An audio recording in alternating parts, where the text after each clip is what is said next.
first met Maria at the very first Go Red meeting that I ever went to, which was in April of 2010. I was 12 days out of my heart transplant surgery. I looked at her in her mask, scared as anything, but knew that was gonna be me probably. I was looking at her and she couldn't look at me. She kept putting her hand up. I was nervous to even see other people that had heart disease. I was just very intimidated. So we didn't really see each other again until I think 6 months later. When we finally met up again, it was just chatter, chatter, chatter, and our stories were so much alike. So I've been there with her and she's been there with me ever since. And she always tells me that, you know, I'm her inspiration, but she's my inspiration too. I first learned about my heart condition when I was 8 years old. My parents noticed I had a cough that just really wouldn't subside, so they took me in. I had a little funny sound in my heart, and so they sent me to a specialist, and they diagnosed me then with something called hypertrophic cardiomyopathy, which is basically a disease of the heart muscle. I was born with a congenital defect, which was called transposition of the great vessels. They had to do 3 major heart surgeries, but in doing the second surgery, they found out that I only had 1 coronary artery as well. And due to that, they didn't expect me to live long.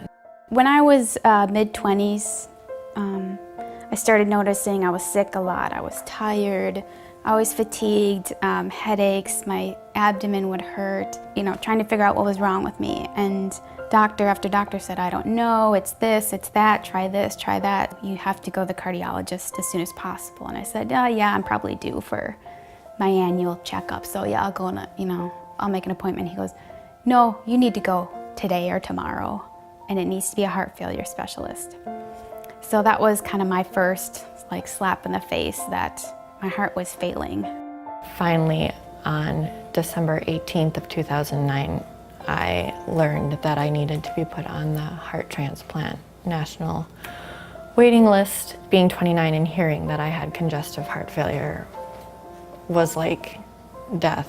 I went through the various stages. For a week or 2, I just cried and cried and cried because I was terrified. I thought heart transplant, I'd be in the hospital for months.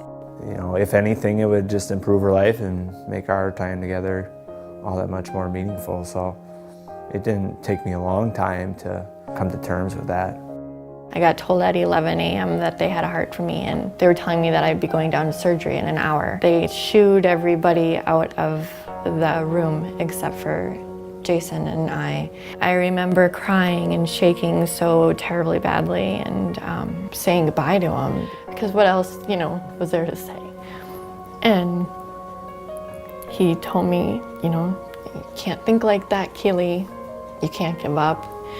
You know, it's not a goodbye, it's we'll see you in a little while. I wanted to be here, so I agreed. I knew I was tough enough to get through that surgery. I knew I was gonna make it to the other side. I had, I guess you could say, the faith that I was gonna make it. That 24-hour period from when we got the call on through when she got a transplant was the longest day of my life. Well, it's been a little over a year and a half since I received my new heart, and the first year, I'm just gonna say it was hell. It's no yellow brick road. For the first week after that was out, I couldn't really talk very well. My vocal cords were compromised. It was hard to swallow. You go through a lot of med changes to just have them brought back. You go through rejection scares. So there is an increased element of rejection, in other words, Mother Nature recognizing that this isn't original equipment. So we survey for that by doing a series of routine biopsies, and we go in through the internal jugular vein, which is right here, and we generally take 5 to 7 pieces to look at under the microscope.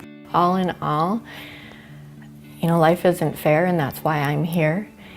And I'm glad I'm here, and it's getting better every day. I think more women should be involved in Go Red, because the reality is, you know, it could happen to people that we know, or it could happen to somebody. As long as people are aware, know the signs and the symptoms, and I think we can save more lives. Well, I think women should be more aware of Go Red, and they should get involved, because they're usually caretakers. They take care of everybody in the family, and they forget about themselves. And so when something does happen to them, they brush it off. If I can help somebody, a statistic in a research paper that helps somebody else, I'm there for it. It makes it worth what I've had to go through if I can help other people.